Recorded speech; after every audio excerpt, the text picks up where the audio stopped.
L'invitation est arrivée par notre groupe familial sur WhatsApp. Un message parfaitement rédigé de ma mère, dégoulinant de déception bienveillante. Réunion de famille urgente. Jeudi, 19h. Alexandra a besoin de notre aide pour sa situation.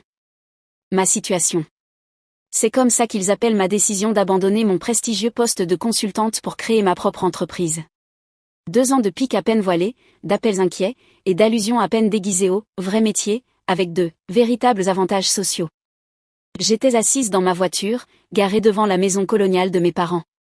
Celle-là même où j'avais grandi, où le succès se mesurait en diplôme de l'Ivy League et en titre d'entreprise.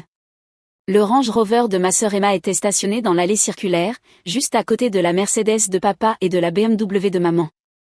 Ma Toyota Corolla, elle, jurait dans le décor. Exactement comme eux me voyaient ces derniers temps. Mon téléphone vibra. Un autre message de Marcus, mon directeur financier. L'article de Forbes sera en ligne à 20h, heure de New York. Prête pour ça? Je répondis. Parfait. L'intervention familiale commence à 19h. Sa réponse fut instantanée. Sauvage. Tu veux que je t'envoie une voiture pour te sauver? Pas besoin. Certaines choses méritent d'être attendues. Je vérifiai mon reflet dans le rétroviseur. Pas de vêtements de créateur ce soir, juste un blazer noir simple sur une chemise blanche. Maquillage minimal. Cheveux tirés en arrière proprement. Laissez-les croire que je ne pouvais pas me permettre mieux. Cela rendait la révélation à venir encore plus savoureuse. La porte s'ouvrit avant même que je ne puisse frapper. Maman se tenait là, dans son tailleur Chanel, maquillage parfait, même si ses rides trahissaient un froncement de sourcils. Alexandra, chérie, tu es en retard. De 2 minutes, maman. Les détails comptent dans les affaires, ma chère, dit-elle en m'invitant à entrer. Un point que tu devrais peut-être considérer. Le salon avait des airs d'intervention corporate. Papa dans sa position de pouvoir près de la cheminée. Emma et son mari James sur le canapé en cuir. La sœur de maman, tante Patricia, dans le fauteuil crapaud. Ils avaient même appelé des renforts. Lali. Emma m'embrassa l'air. J'adore ton blazer. H&M? Friperie, en fait. Je la regardais essayer de cacher son horreur. Mode durable. Très tendance. Papa s'éclaircit la gorge. Commençons. Nous sommes ici parce que nous sommes inquiets pour toi, Alexandra. À cause de ma situation, dis-je en choisissant volontairement la chaise la moins confortable, face à eux tous. À cause de tes choix, corrigea maman. Il y a 2 ans, tu avais tout. Une place sur la voie des associés chez Mackenzie. Ce bel appartement en attique. William. Ah, oui. William. Le banquier d'investissement avec qui ils avaient pratiquement organisé mon mariage avant que je n'annule tout pour fonder mon entreprise. Mais maintenant? Papa fit un geste vague. Tu vis dans ce minuscule appartement, tu conduis cette vieille voiture, tu travailles sur une sorte de, comment tu appelles ça? Start-up technologique, proposa James, serviable. Même si start-up implique un potentiel de croissance, ajouta-t-il avec un sourire. Un sourire rempli de dents et de confiance estampillé MBA. J'ai jeté un œil à ton secteur, continua-t-il. Le marché est saturé. Pas de place pour de nouveaux entrants sans un solide capital d'amorçage. Je me mordis la lèvre pour ne pas sourire. James, qui avait tenté de lancer sa propre start-up 3 fois avant de retomber sur son fonds fiduciaire. James, qui ne savait pas qu'il avait récemment pitché à une de mes filiales d'investissement. James, qui s'était fait refuser. Encore. On essaie juste de t'aider, ajouta Emma. Il n'y a aucune honte à admettre que quelque chose ne fonctionne pas. Mackenzie te reprendrait sans hésiter. En fait, intervint tante Patricia. La fille de Barbara vient d'être promue associée là-bas. La plus jeune associée de leur histoire. Elle fit une pause lourde de sens. Ça aurait pu être toi. Je regardai ma montre, 19h43. L'article de Forbes serait publié dans 17 minutes. Tu ne nous as même jamais dit ce que ton entreprise faisait vraiment, se plaignit maman. Tout ce secret, ces heures interminables, et qu'est-ce que tu as à montrer? Papa se leva, adoptant sa posture de PDG, la même qu'il utilisait pour d'innombrables présentations en salle de conseil. Nous sommes ici pour discuter de ton entreprise en faillite et planifier tes prochaines étapes. Fini d'éviter la réalité. Le téléphone d'Emma émit une alerte. Elle y jeta un œil, puis fit un double regard, incrédule. Son maintien parfait se fissura. Oh mon Dieu, murmura-t-elle. Puis plus fort. Pourquoi ton visage est-il sur la liste Forbes des moins de 30 ans? La pièce se figea. Le verre de vin de maman s'arrêta à mi-chemin de ses lèvres. James attrapa le téléphone d'Emma. C'est impossible, marmonna-t-il en faisant défiler l'écran frénétiquement. Ça ne peut pas être. Alexandra Bennett, 28 ans, fondatrice et PDG de Neurox Solutions, valorisée à. Il cligna des yeux. Ça doit être une erreur. 2 milliards, répondis-je calmement. C'est la valorisation actuelle après notre dernière levée de fonds. Même si ce chiffre est déjà un peu dépassé. Papa s'effondra dans son fauteuil. 2 milliards. Vous voulez enfin savoir ce que fait mon entreprise? Je sortis ma tablette et ouvris notre présentation pour les investisseurs. Neurox Solutions développe des systèmes d'apprentissage adaptatif basés sur l'intelligence artificielle. Nous révolutionnons la manière dont les machines traitent et réagissent à des données complexes. Ce petit appartement dans lequel je vis? En réalité, c'est l'unité la plus modeste d'un immeuble dont je suis propriétaire. Cette vieille Toyota? Je l'ai achetée parce qu'elle est pratique et fiable, comme tout bon investissement devrait l'être. Le verre de vin de maman tremblait entre ses doigts. Mais tu ne nous as jamais rien dit. Vous ne m'avez jamais posé la question. Vous étiez trop occupé à pleurer mon échec pour remarquer ma réussite. Je me levai, redressant mon blazer de friperie. Notre technologie est déjà mise en œuvre par de grandes entreprises tech à travers le monde. C'est pour ça que je travaille autant. C'est pour ça que j'ai gardé le secret. Et c'est aussi pour ça que, dans environ 2 minutes, Forbes va publier un article spécial sur une femme de 28 ans qui a bâti un empire technologique de plusieurs milliards pendant que sa propre famille la croyait en train d'échouer. Le téléphone d'Emma vibrait sans arrêt, les notifications déferlant à mesure que l'article était mis en ligne. James avait l'air d'avoir avalé quelque chose de très amer. Tante Patricia composait déjà un numéro, probablement celui de Barbara, pour lui parler de sa fille soudainement moins impressionnante. 2 milliards, répéta papa, hébété. En fait. Je consultais mon téléphone, un message de Marcus venait d'arriver. Fait en 3 milliards. Nous venons de finaliser une nouvelle acquisition.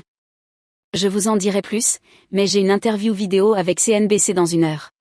Ils font un reportage sur les leaders technologiques de rupture. Le silence était assourdissant. Puis maman parla, d'une voix minuscule. Mais, pourquoi ne nous as-tu rien dit? Je regardais autour de la pièce leurs visages choqués, leur certitude brisée, leur vision de moi réduite en miettes. Parce que parfois, dis-je en rassemblant mes affaires, la meilleure manière de réussir, c'est de laisser les gens vous sous-estimer. On accomplit des choses incroyables quand personne ne vous regarde. Mon téléphone vibra de nouveau. Voilà ma voiture. Contrairement à ma Toyota, celle-ci est vraiment chère, ça fait partie du shooting de photos pour Forbes. Je me dirigeai vers la porte, puis me retournai. Wow, et Emma, cette start-up que James a présentée le mois dernier? Celle qui a été rejetée par Bennett Venture? C'est ma société d'investissement. Bonne chance pour la prochaine fois. Je les laissais là, entourés de leur marque de luxe et de leur idée bien établie du succès. Tandis qu'à l'extérieur, une voiture noire élégante m'attendait pour m'emmener à ma prochaine interview. Parfois, la meilleure revanche, ce n'est pas de prouver aux gens qu'ils ont tort. C'est de les laisser réaliser qu'ils ne vous ont jamais vraiment connus. Et je ne faisais que commencer. L'interview avec CNBC n'était qu'un début. À minuit, mon téléphone explosait de messages. D'anciens camarades se rappelant soudain notre grande amitié. De lointains cousins affirmant qu'ils avaient toujours cru en moi. Et, plus révélateur encore, une série de textos de plus en plus désespérés de ma famille. Maman, Alexandra, s'il te plaît, appelle-nous. Il faut qu'on parle. Emma, OMG Ali. Pourquoi tu ne m'as rien dit? Je suis ta sœur. James, à propos de cette présentation. Et si on en discutait autour d'un déjeuner? Papa, je ne comprends pas. Tu avais tout ce succès et tu l'as caché à ta propre famille? Je les ai tous ignorés, préférant me concentrer sur le message de Marcus. Action en hausse de 12% après la parution de l'article Forbes. Les marchés de Tokyo ouvrent en force. Prête pour la réunion du conseil demain? Le lendemain matin, je suis entrée dans le siège de Neurox, une tour de verre épurée au cœur du centre-ville. Mon nom discrètement gravé sur la pierre angulaire. Le garde de sécurité m'a salué avec respect. Bonjour, mademoiselle Bennett. Mon assistante de direction, Maya, m'attendait à l'ascenseur. Votre famille appelle le bureau depuis 6 heures du matin. Votre mère a essayé de charmer l'accueil, mais la sécurité a suivi le protocole. Je souris. Évidemment. Autre surprise? Votre sœur Emma a posté sur LinkedIn à propos de sa brillante sœur entrepreneur tech et vous a tagué. Le service communication veut savoir comment réagir. Aucune réponse nécessaire. Quel cours après la connexion? Mon bureau occupait le dernier étage, mais je l'avais conçu pour être invisible depuis la rue vitres opaques, signalétique minimale. L'intérieur était moderne mais discret, lignes épurées, mobilier fonctionnel, murs couverts de tableaux blancs remplis de codes et d'algorithmes complexes. Les nouvelles du matin défilaient en silence sur plusieurs écrans. Prodige de la tech, Alexandra Bennett bouleverse le marché de l'IA. Neurox Solutions, le géant discret qui révolutionne le machine learning. Jeune PDG bâtit un empire milliardaire dans le secret. Un coup à la porte interrompit ma revue de presse. Mademoiselle Bennett, votre rendez-vous de 9 heures est arrivé. Je me retournai, m'attendant à la réunion prévue avec un fonds de capital risque. À la place, il y avait William, mon ex-fiancé, le banquier d'affaires. Mes parents ne m'ont jamais pardonné d'avoir quitté Alexandra, dit-il, tentant son ancien sourire charmeur. Tu as l'air très réussi. J'ai exactement le même air que lorsque tu disais que mes rêves de start-up étaient mignons et admirables. Je restai assise. Comment as-tu réussi à te mettre sur mon agenda? Il se tortilla, mal à l'aise. Ta mère a peut-être mentionné que tu avais des bureaux ici. Je me suis dit, étant donné notre passé. L'étant donné notre passé, l'interrompis-je, tu devrais te souvenir que je n'apprécie pas qu'on me sous-estime. Je n'ai jamais. Tu as dit, et je cite, la tech, c'est un monde d'hommes, chérie. Reste dans le consulting, là où on valorise les quotas de diversité. J'appuyai sur l'interphone. Maya, veuillez raccompagner Monsieur Harrison et mettre à jour les protocoles de sécurité. Alors qu'on l'éloignait, mon véritable rendez-vous de 9 heures arriva. Sarah Chin, la célèbre capitale risqueuse connue pour financer les startups licornes. Matinée divertissante, demanda-t-elle en désignant la silhouette fuyante de William. Je fais juste un peu de ménage dans les vieilles idées reçues. J'affichai notre présentation. Et si on parlait d'avenir plutôt que du passé? La réunion avec Sarah se déroula brillamment. Mais ce n'était qu'un échauffement comparé à ce qui m'attendait. À midi, j'avais une réunion du conseil d'administration, ma première depuis la parution de l'article dans Forbes. La salle était pleine quand j'entrai. Nos investisseurs, pour la plupart des hommes d'un certain âge qui m'avaient d'abord sous-estimé, redressèrent soudain l'échine à mon arrivée. Drôle comme quelques milliards changent la posture des gens. Avant de commencer, dis-je en prenant place en bout de table, abordons l'éléphant dans la pièce. Oui, l'article dans Forbes était stratégique. Oui, le timing était volontaire. Et non, cela ne change rien à notre mode de fonctionnement. Marcus, mon directeur financier, projeta nos chiffres trimestriels.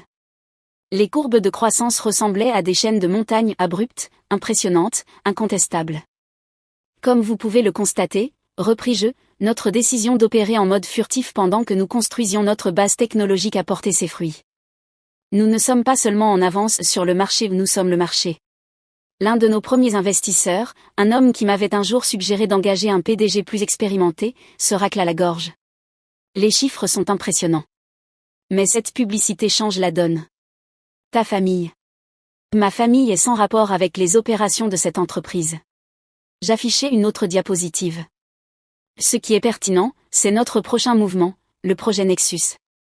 La pièce se fit silencieuse alors que je présentais notre nouvelle architecture d'intelligence artificielle, une technologie qui reléguerait nos succès actuels au rang de simples prologues. À mi-chemin de ma présentation, Maya me glissa un mot. Ta sœur est dans le hall. Elle dit qu'elle ne partira pas tant que tu ne lui auras pas parlé. Je continuai ma présentation, mais envoyai rapidement un message à la sécurité.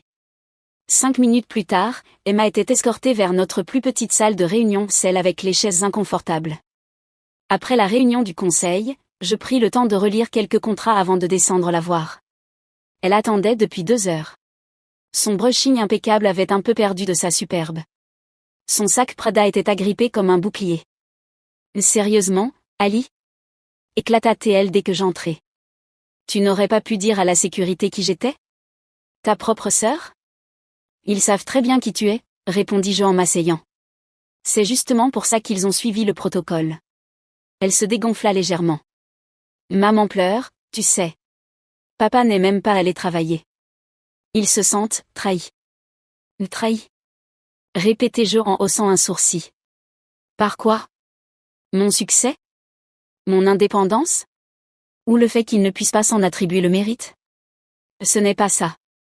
On est une famille. On aurait dû faire partie de tout ça. Comme vous m'avez incluse dans votre vie? Tous ces dîners où toi et James parliez de vos réussites? Ces galas de charité où maman te présentait comme sa fille brillante et moi comme Alexandra, elle cherche encore sa voie? Emma tressaillit. Ce n'est pas juste. On ne savait pas parce que tu n'as jamais demandé. Tu étais trop occupée à te sentir supérieure pour voir ce que je construisais. Et maintenant, elle désigna la pièce. Maintenant qu'on sait, on ne pourrait pas recommencer? James adorerait collaborer. Ah, James. Je sortis ma tablette et ouvris son historique de pitch, 3 startups ratées, 2 avertissements de la SEC pour pratiques douteuses en bourse, et un trust fund qui font plus vite que ses excuses. Ce James-là? Elle pâlit. Comment tu? Je sais tout sur quiconque tente de faire affaire avec ma société. Y compris le fait qu'il me dénigre auprès d'investisseurs potentiels depuis 2 ans. L'amateur hour, je crois qu'il disait. Le sac griffé glissa de ses doigts. Il n'oserait pas. Les enregistrements sont on ne peut plus clairs. Je me levai. Maintenant, si tu veux bien m'excuser, j'ai une entreprise à diriger. Attends, dit-elle en me saisissant le bras. Qu'est-ce que tu veux? Des excuses? Très bien, pardon. On est tous désolés. Mais ne nous exclus pas. Je regardai sa main parfaitement manucurée sur la manche de mon blazer, le même blazer qu'elle avait moqué la veille. Je ne veux rien de toi, Emma. C'est précisément ça, le point. J'ai tout construit sans vous. Sans nos parents. Sans l'approbation ni le soutien de personne. Et c'est exactement comme ça que je vais continuer. Mais la famille? La famille? J'ai souri tristement. Une famille aurait cru en moi même sans les milliards. Une famille aurait posé des questions sur mes rêves, au lieu de les balayer d'un revers de main. Une famille m'aurait vu pour ce que je suis, pas pour ce qu'elle voulait que je sois. Sa main retomba. Et maintenant? Je consultai mon téléphone alors qu'une autre alerte s'affichait. Maintenant, j'ai une réunion avec le gouverneur pour faire de notre ville le prochain grand pôle technologique. Tu peux dire à maman et papa, je suis sûre qu'ils vont soudainement se passionner pour ma situation. En sortant, laissant Emma dans cette petite salle de réunion, Maya se glissa à mes côtés. Tes parents organisent une autre réunion de famille ce soir, dit-elle en consultant sa tablette. Ta tante a déjà appelé 3 journalistes en prétendant avoir mentoré. Je souris. Qu'ils se réunissent. Qu'ils parlent. Le succès est la meilleure des vengeances.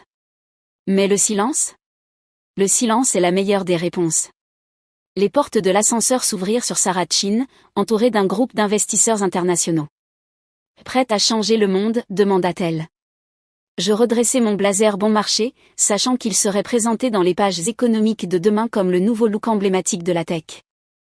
Toujours, répondis-je. Après tout, les meilleures innovations viennent de ceux que tout le monde a ignorés. Derrière moi, j'entendais les talons hors de prix d'Emma résonner vers la sortie, un bruit qui rappelait toutes leurs années de jugement et de mépris. Mais je n'étais plus la petite sœur qu'on oubliait. J'étais l'avenir. Et l'avenir, comme le succès, appartient à ceux qui l'ont construit eux-mêmes. Un mois après que l'article de Forbes ait tout changé, j'étais assise dans mon bureau à examiner les derniers rapports de marché. L'action de Neuratech avait doublé. Notre technologie d'IA était qualifiée de révolutionnaire par les leaders du secteur. Et ma vie privée, soigneusement protégée, avait été remplacée par une attention médiatique constante. Maya apparut à ma porte. Ton père est en bas. Je ne détournai pas les yeux de mon écran. Même réponse qu'hier. Il est différent aujourd'hui.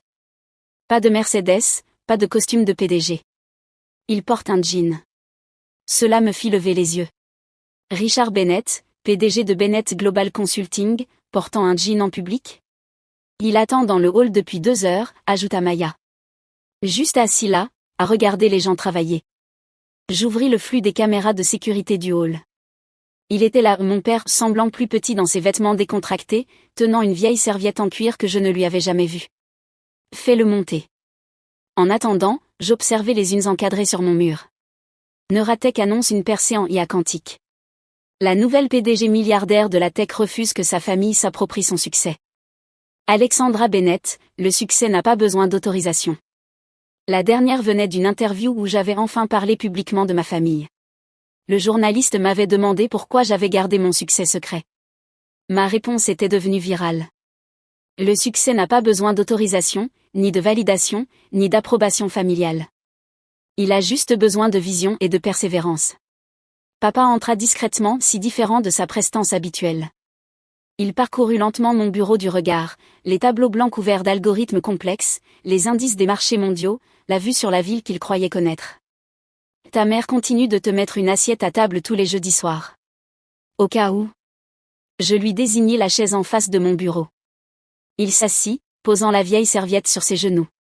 J'ai repensé, dit-il, à ta foire scientifique en CM2. Parmi tout ce qu'il aurait pu dire, ce n'était pas ce que j'attendais. Tu avais construit un réseau neuronal primitif. Tu l'utilisais pour prédire la météo. Les autres avaient des volcans au bicarbonate ou des plantes qui poussent vers la lumière. Toi, tu avais des algorithmes. Il esquissa un sourire. Tu as gagné le premier prix. Mais j'ai raté ça. J'avais une réunion du conseil. Je m'en souviens. Tu sais ce dont je ne me souviens pas? Ne t'avoir jamais demandé comment ça marchait, pourquoi tu t'y intéressais, ou ce que tu rêvais de créer. Il ouvrit la serviette et en sortit une pile de papier. Alors, j'ai fait des recherches. Il les étala sur mon bureau, brevets, articles scientifiques, propositions commerciales, tout mon travail, retraçant des années. Tu as déposé ton premier brevet à 19 ans, dit-il. Créé ton premier protocole d'IA à 22 ans. Lancé 3 startups sous d'autres noms avant Neuratech. Pendant que nous pensions que tu étais juste. Il s'interrompit. En quête de moi-même, complétai-je. Difficile. Il leva les yeux vers moi. On s'est trompé. Je me suis trompé. Le silence s'installa, chargé d'années de rendez-vous manqués. Tu sais, reprit-il, que ta mère a commencé des cours de codage? Des bases, mais elle dit qu'elle veut comprendre ce que tu as construit. Emma lit sur l'éthique de l'IA. Même James essaie de vendre à mes concurrents. Je l'interrompis. En utilisant ces liens avec moi comme monnaie d'échange. Le visage de mon père se ferma. Je ne savais pas. Il y a beaucoup de choses que tu ne savais pas. Que tu n'as pas voulu voir. Il acquiesça lentement. Ta mère veut organiser un dîner de famille pour célébrer ton succès. Comme le dernier dîner? Celui où vous vous êtes tous réunis pour intervenir? Non. Il sortit un dernier papier de sa serviette. Comme ça. C'était une vieille photo moi à cette foire scientifique de CM2, fièrement debout à côté de mon réseau neuronal, petite, sérieuse, et absolument certaine de ma voix. Quand avons-nous cessé de te voir? Demanda-t-il doucement. Quand avons-nous remplacé la fierté par le jugement? Je contemplais la photo, me souvenant de ce jour l'excitation de créer, la joie d'inventer, la déception quand mes parents ont manqué la remise des prix. Et tu sais, dis-je, ce projet prédisait le temps avec 76% de précision. Plutôt impressionnant pour une gamine de 10 ans. Tu veux savoir à combien est le taux de précision actuel de Neuratech? Il releva la tête, curieux malgré lui. Combien? 99,997%. Je fis pivoter mon écran vers lui, affichant nos derniers résultats. On ne se contente plus de prévoir la météo. On modélise les changements climatiques, les tendances de marché, les mouvements de population. On aide les gouvernements à se préparer aux catastrophes naturelles avant qu'elles ne se produisent. On aide les entreprises à s'adapter avant d'être frappées. On sauve des vies, papa. Jeudi à 19h. Dis à maman de mettre des chaussures confortables. Le bâtiment est grand. Arrivé à la porte, il s'arrêta. Cette citation dans l'article sur le fait que le succès n'a pas besoin de permission. Je vais l'encadrer. Pour mon bureau. Pour me rappeler à quoi ressemble le vrai leadership.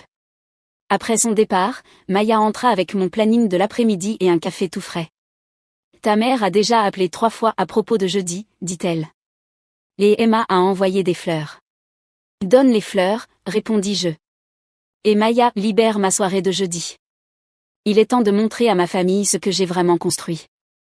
Ce soir-là, travaillant tard comme toujours, j'ajoutais un autre article encadré à mon mur.